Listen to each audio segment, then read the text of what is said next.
Dear God, Subject Matter Podcast. We got a special guest today, my homie, South Jersey hip hop artist, former Battle League owner, Mr. Craig Lynch. Yeah. You know what I'm saying? Dear God, man, appreciate you, man. No doubt. Thanks Listen, for having me up, man. I've been looking forward to doing this interview for a long time. There's been a lot of questions I've been wanting to ask. There's a lot of questions and things that I'm pretty sure people who know you, or think they know you would like to know. So first and foremost, who is Craig Lynch?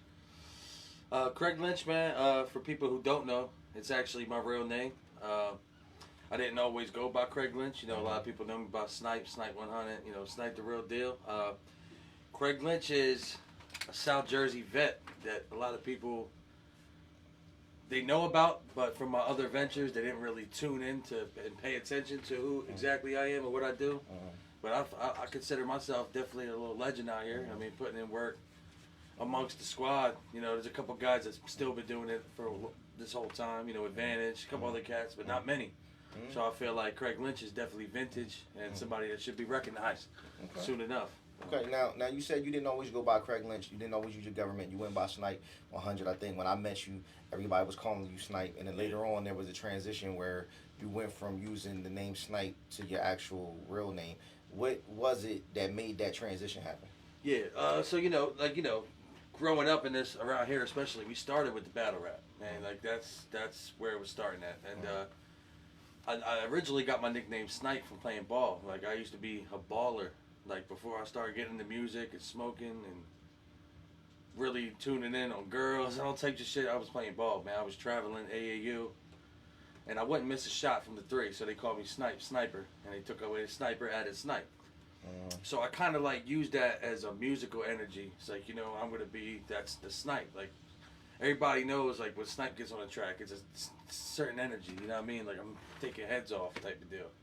But once I started to mature as an artist, you know, shout out to Heezy, my man Heezy was just like, yo man, he was like, you got a real catchy name. Like why don't you just use your name as the artist name and just try to change what you rapping about and shit like that. And so I did that and started working out. Like, you know, Craig Lynch sounds like an artist name, but it's also my real name. So it was just like, you know, that's just meant to be. You know what I mean? The transition was pretty much maturing over the years, becoming Snipe to Craig Lynch. You know what I'm saying? Growing as an artist, basically. Yeah, growing as an artist. Snipe turned into Craig Lynch. I actually got a song on my album called Alias, where it's pretty much Snipe versus Craig Lynch. You know, Snipe's coming at Craig Lynch in the future. Craig Lynch is coming at Snipe, like, look at me now. So make sure y'all check that out. The Man of the House project. The song's called Alias. Super fire, man. Pretty much explains everything. All right, so when I had met you, you know, you were doing rapping. You know, it was before you had got into having, you know, battle rap events and stuff like that.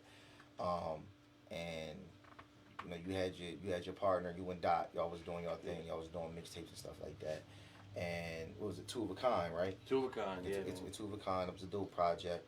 You got to a point where you start going into this thing you was calling hero rap. Yeah. How did that come about? Well, hero rap. See, Two of a Kind was brought together two different occasions. When we were younger in high school, we brought up Two of a Kind, and we had a fallout. You know, J-Dot went to go do his thing in life, and I wasn't really around him, talking to him. Always love.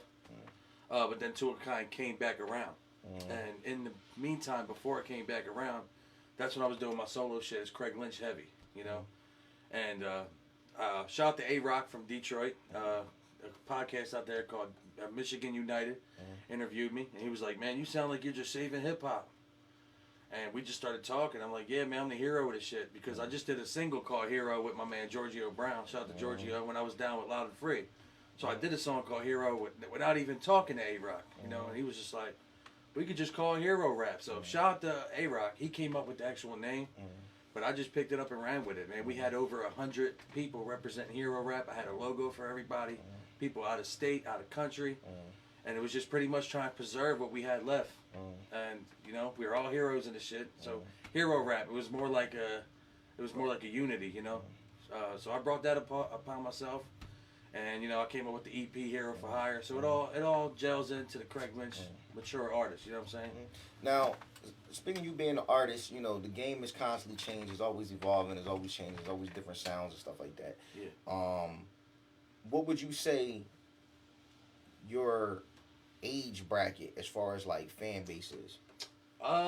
It definitely being that I was performing so heavily and winning competitions in front of a young crowd. I feel like the age limit can probably start from like 25 and up. Okay. Latest probably like 40s because I have some older people like really rock with my intellectual music, but then I'll fuck around and do something like my song 24 that the crowd loves or anybody can get it that the young crowd loves. But I say under 25, I don't really bang with them because I don't do that type of rap. I try performance wise, I'm there, but music wise, I just decide not to go to that level under 25. But everybody like 20, 25 up. They definitely rock with Craig Lynch no matter what, man. So are there any new artists that you would say you're a fan of, or you like their music, or you wouldn't mind doing a collab with? Being that this is something different that you wouldn't think, man. I mean, Kodak Black definitely, just because I think he would bring out more versatility from me and shit like that. There's not too many young guys, man, that I really bang with. I'd rather rock with the local guys that are rocking, like my man Lil Psycho. My man Glizzy 5 from around here. My man Blackavelli's son who's coming up. Rappers like that. I mean, but Kodak, for sure, something like that. You know what I'm saying? I mean, that's I don't consider him a mumble rapper. You know I can see you doing some work with like Griselda. Yeah, yeah. Stuff like that. That's a given, man. I can see you doing some stuff with like those type. What's the name? Chris Rivers. You know what I'm saying? I can see you doing. Stuff like that. Definitely people that can test my pen. But I'm talking about like going outside the box. Somebody like a Kodak. Somebody like a Marlon Craft. Somebody you know what I'm saying? Tom McDonald type of deal like that. I really like to broaden my horizons when it comes to the music, man. I don't like to stay in one area. You know what I'm saying? Now speaking of like local artists, there's a lot. All around South Jersey, North Jersey, Philadelphia, especially New York. And you done, traveled and been to different states and stuff like that. Is there a local artist anywhere, even, home where you from, that you haven't worked with that you want to work with? There's a rapper named Philly named Mad Squabbles. And he did a Kendrick Lamar cover, and it's got over 1 million views. And this is somebody who I was really, really tight with. Fortunately, he goes to college out Virginia, and we were supposed to do a CD called Rap Lines Matter. Now, this is when it first started. He was rocking with my music. Shout out to Don Henry, his dad, his manager. We just never got to pull the trigger on working together, man. And that's something that I regret because my man was on everything. My man was on the Team Backpack Cyphers. Like, Mad Squabbles is the real deal. So that's somebody definitely out of Philly. Another one, Facial the Fever. One of my favorite artists, favorite rappers that I never got to really touch with. A lot of Philly guys, man. A lot of Philly cats. A lot of Philly cats. Another one, Shotgun Shug. We have a history. Rocking with the battle rap. I used to go out there and J-Dot was recording with him, and I told Shug, I said, we need to get on something hard. So there's a couple of people that I could definitely pinpoint that I got to work with this year. You know what I'm saying? But Squabble's definitely one of the main ones because Rap Lines Matter, man. It just covers. He's on the same type of level time I'm on. So you know what I mean? Okay, now let's get to battle rap. Yeah. I remember when you first started doing events. When you was in the process of making NOC a league and stuff like that. What was it like? What inspired you to say, you know what, I want to start having battle rap events, and then eventually start having a battle rap league? Oh yeah. So it all started from me and J-Dot going online and saying, who wants to battle? We want to test our pen. And a rapper named OZ the Genius. So if you look him up, you definitely see a lot of his battles. This guy was getting millions of views back then off of just blogs, talking about nothing. So I'm like, all right, this guy's already got a buzz. I'm gonna put you versus J-Dot. And they did it. They had a battle, OZ the Genius versus J-Dot. I don't know where that shit's at right now, but it started for fun. It started just testing our pen. Trub and Bonus were at the first event, very first NOC. And then once I was like, you know what? My whole thing was I was trying to see who could come out to a free event. So we had one at the Berlin Park for free. I had 50, 60 people out there. I'm like, all right, you know what? I'm going to spice this up. I'm going to try to find some battle rappers around the area. Lawnside, Lindenwold, Berlin, Sicklerville. Find them guys, make an event, and put a card together. And I was always good at that shit, like putting cards together, organizing music. I was always the frontline man for the squad. You know what I mean? Making music, putting together titles, songs, and concepts. So it was easy to me to put the card together. once I seen the interaction, like we made like 1,500 at the door. It's my second event. I'm like, whoa. I'm like, all right.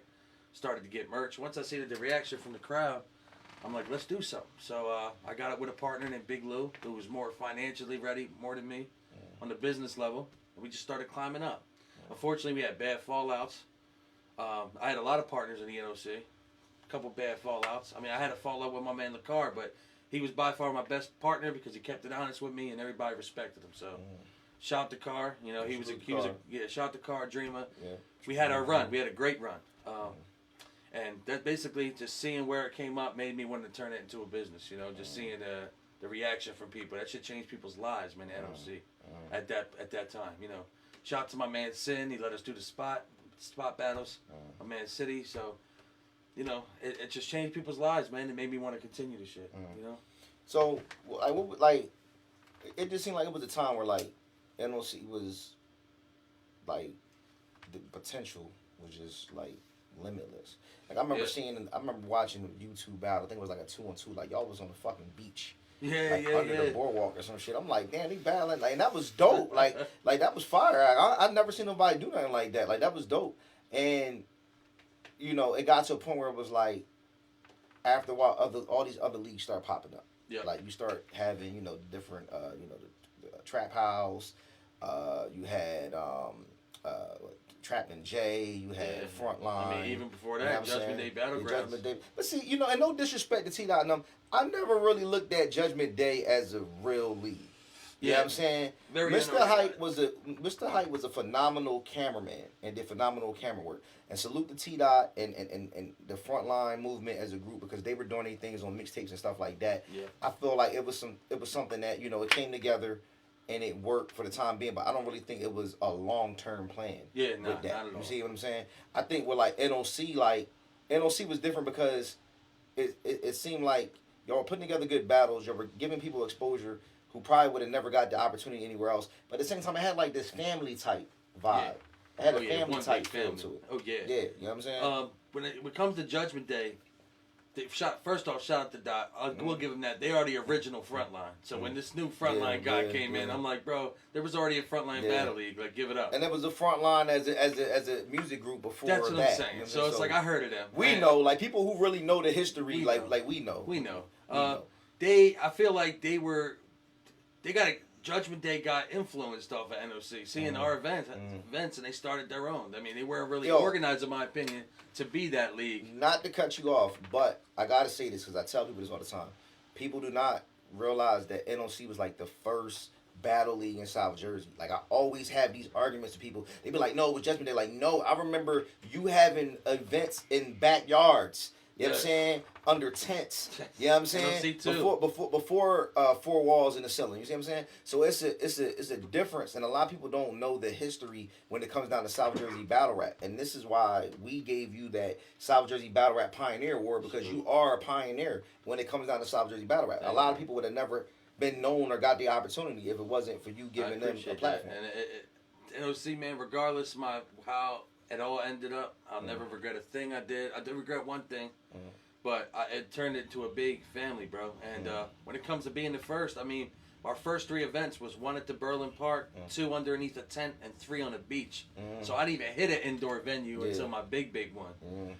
So I consider ourselves the first established battle league that really we put our stamp in.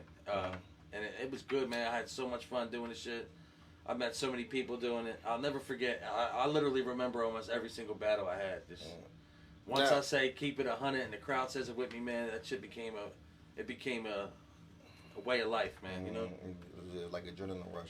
Yeah. So at what point did you get where you was like, you know what, I can't do this no more. Like I don't want to do this no more. Like I want to walk away from this. I want to focus on my music.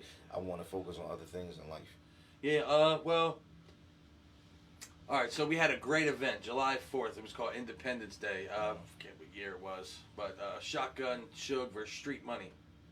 And this is when I was starting to get some of the Judgment Day guys to come over to my league.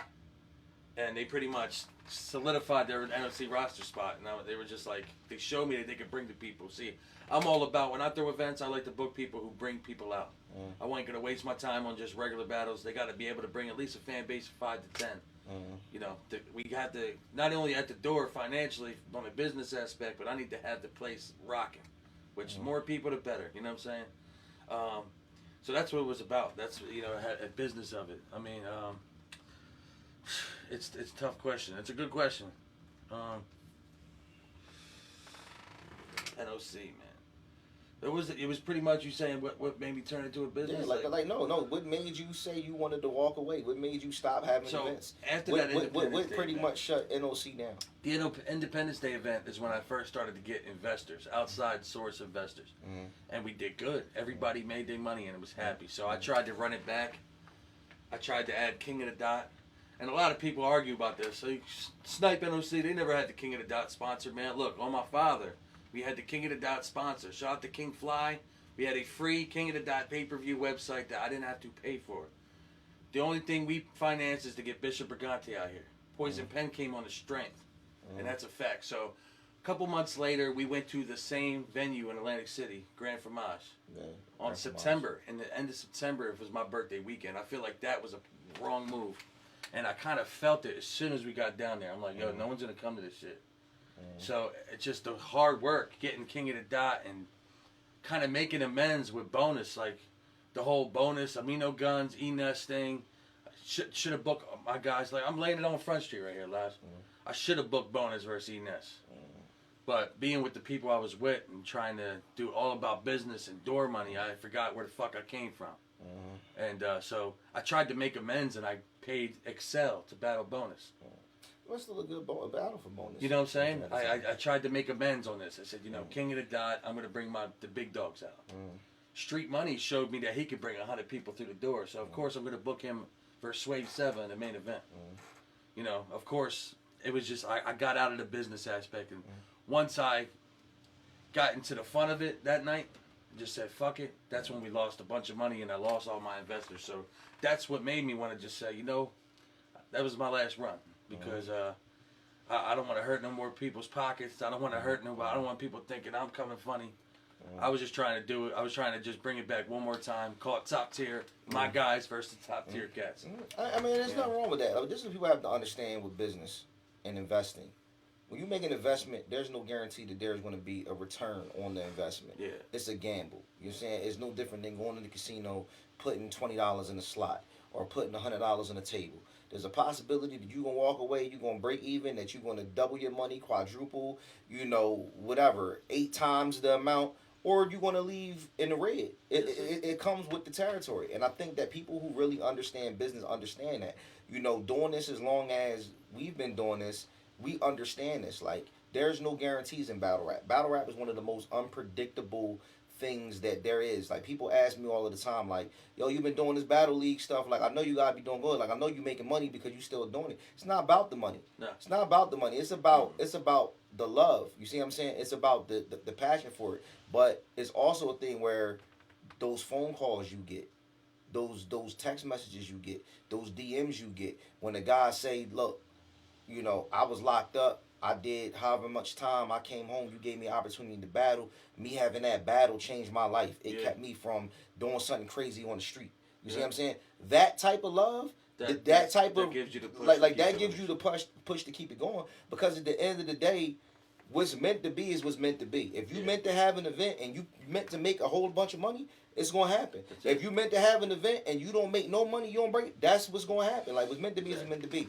I think not that you know, but I just think that when it comes to you, I heard different versions of the story that you just said about the end of NOC, and you always get painted out as the villain. You know what I'm saying? Snipe did this, or you know, people were owed money and all this other stuff. And people have to understand that in business, when you invest, like, you're not always going to be able to make a return on the investment. People have to understand that, especially once they got that rep from me from going about that E-Nest Amino Guns battle just for the money. Like, no shade on Amino Guns. I just got them on my album.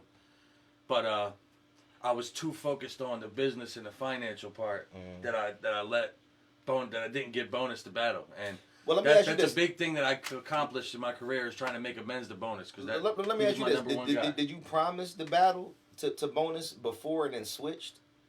No, I did not do that. It All was right, supposed to be Amino from the rip. It just All right, so it was it was a business thing. Did you feel as though it was a bigger draw or more money would have been made from booking Amino versus? It's from the partners I was with. They were just they didn't care about politics. They wanted the money, just to try to take that step up, like getting Ines and. So do you think it was a thing where I went and made this decision for the money, but I really should have booked bonus versus this guy for the look for bonus? For the look, exactly. That's what it was about. Okay. Exactly. So I'm coming into the next event, top tier, with King of the Dot, with them sponsors. So I'm getting reputation like, oh, this guy's all about money. And what happened? I took the shit into the stick. Like I lost money for everybody, having that mind state when I should have just came across it for the love. So you basically went in over your head. I went in over my head on that event, and I was just like, you know what? I don't want to gain enemies through this shit. I'd rather just be on the sidelines, bro. We had a good run, and that's when I sold the league to y'all because I'm like, if anybody's gonna keep the fucking culture alive, keep the family. Yeah, but hold on. You didn't sell the league to us at first. At first, you was like, nah, like I don't know. When we first came to you about it, you was like, I got to think about it. Like you was still my hesitant. baby. It was still hard. You was hesitant about it. Like it took a good at least probably like 4 to 6 months before you open up. My thing was this about purchasing NOC and why we wanted to purchase NOC. A lot of people thought that we were trying to monopolize battle rap in this area. Like, oh, they're buying all these leagues because the first league that we bought was KO Battle League, which we eventually turned the Push a Pin Battle League. Yep, okay. NOC was special to a lot of people. Just like the Gauntlet was special to a lot of people. But my thing, R.I.P. Eddie. My thing is, I didn't have a connection with Eddie.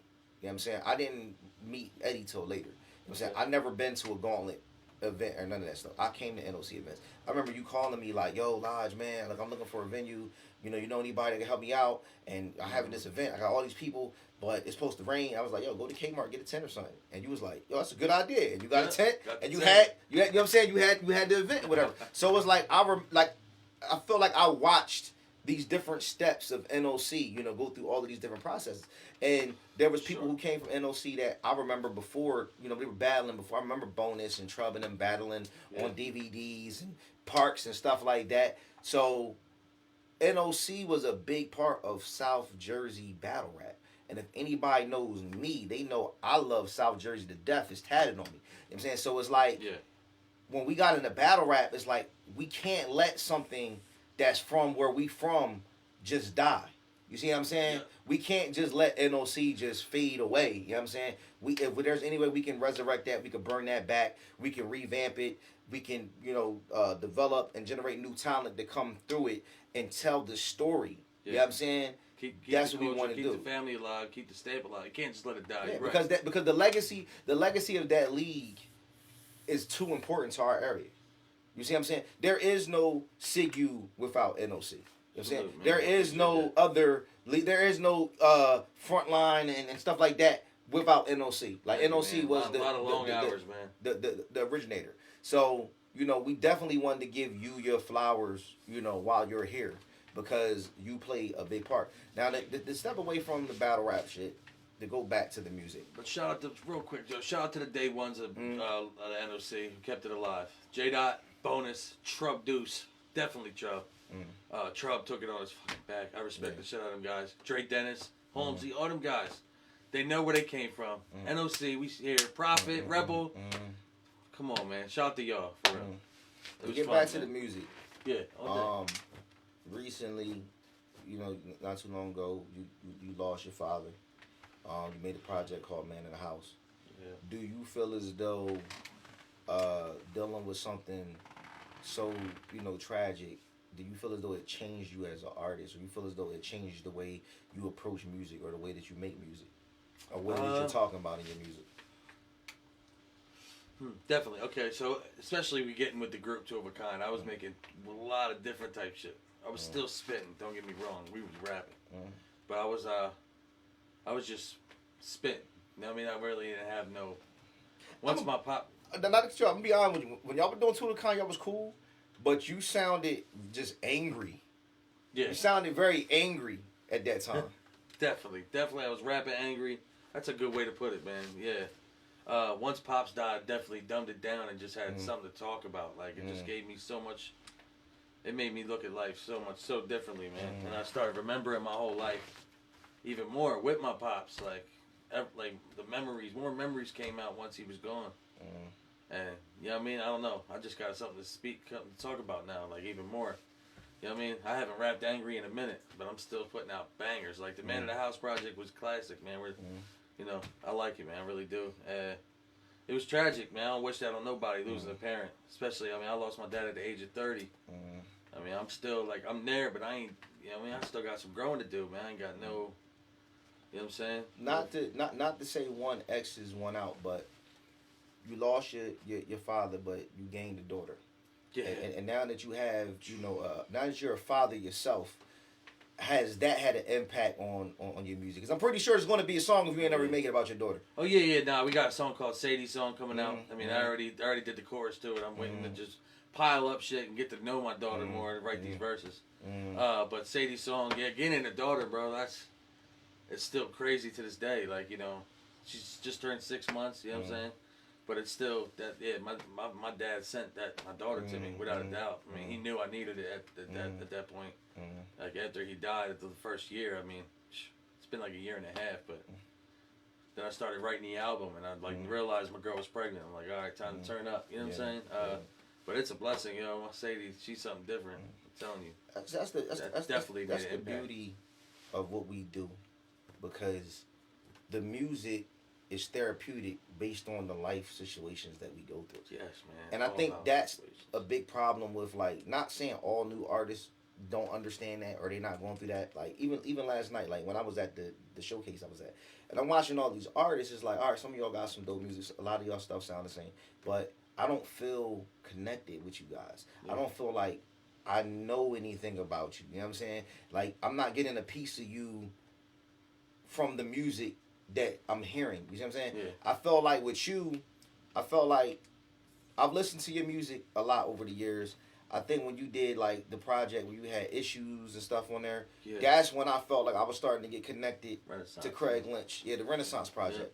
Yeah. And then it's like, you know, you get to the Man in the House after going through what you went through with your dad or whatever. Like, I became more of a fan because now even though I know you, it's kind of like, now I feel like I know you. You see what I'm saying? Because you're putting everything on the table. You know? Like, some people are like, you know them, but you only know what they want you to know. As an artist, it takes a lot for you to be open and put everything out there. Because some people, when you go in that booth, you could be whoever you want to be. Yeah, you could be whoever you want to be. You know what I'm saying? You could be whoever you want to be. You want to be a drug dealer. You want to be a kingpin. You want to be a pimp. You want to be a hoe. You could be whatever you want to be when you're in that booth. But when you pour your heart and your soul and you're telling your own story, people that can relate and that understand and can see it, they look at you different. Definitely. You know what I'm saying? So you sold yourself to them. Exactly. That's what it's about. It's not about just selling your music. It's selling your image, your identity, your story. Sell my story. That's it. That's what music is. Music is, you know what I mean? Your experiences, your story. Tell your story. So that's, you know, that's what it is. And for you to be able to recognize that, man, like the step and the growth, like it was all scripted. I feel like my music venture is scripted, and that's why for some reason I can't give it up. I feel like I'm going to sometimes, and I'm like so busy with the baby, and I just can't. I wind up coming up with a banger. Somebody sends me a hot beat, it's over. So, you know what I mean? So we're gonna continue the venture, bro. All right, now I got another question. Still staying on music. Yeah. One thing I like and I respect about you is that you value the visuals that go with the music that you make. So you've been grinding out these last couple years with making sure you have visuals for, you know, whatever your singles are, and you know, you got a crazy video production squad that you're working with. Who usually comes up with the concepts? Is it you or is it them? Most of the time it's True Welch. I'll definitely shout out to True Welch, man. Like I said, my man DJ Welch and his wife and the team and the dog. Without them, like they kept me wanting to do this shit. Like if I'm gonna have visuals for what I'm talking about, like have people actually look, and there's nothing like music videos on the daily, you know, on the regular. But they definitely created division. They have so many ideas. I mean, but that's the thing. When I have my ideas, we take it and run with it. Like, you know. Well, Yeah, you had a video. You had a video like you was like in the graveyard, dressed like a priest and stuff. Yeah. And I was like, okay, like I see. And then I like the video that y'all had you, J Dot and Young Man when y'all was on the beach. Was it summertime or something? Oh yeah, summer breeze. Summer man. breeze. Yeah. Yeah. Well, look, man, we're gonna get ready to wrap this up. Let the people know what All you're right. working on and where they can find you, all your social media and all of that. Yeah, real quick though, shout out to True Welsh Media. A lot more videos coming soon. Watch out for the 24 video Kobe Bryant tribute. It's out right now. My name is Craig Lynch, man. You can follow me everywhere. Craig Lynch _100 on the Instagram. Craig Lynch on all streaming platforms. I'm about to drop a single on March 5th. It's called I Don't Care, IDC. So, I mean, look it up, man. Craig Lynch. I got Corona Limone album on the way. The Mask Off mixtape series. Shout out to DJ Welch. Hero rap, man. Rap lines matter. Yo, it's your host Beer Guy. Make sure y'all follow, like, subscribe. Check out my music also. True Lyrics the Beer Guy. All streaming platforms. One day me and this dude gonna get on some music. Yeah, you know what I'm saying? ASAP, We ASAP. definitely gonna make the collab happen, but we all fair, man. Peace. Peace out. Good luck. Appreciate it, man. No doubt, man. Yeah. Appreciate having you, man. Yeah.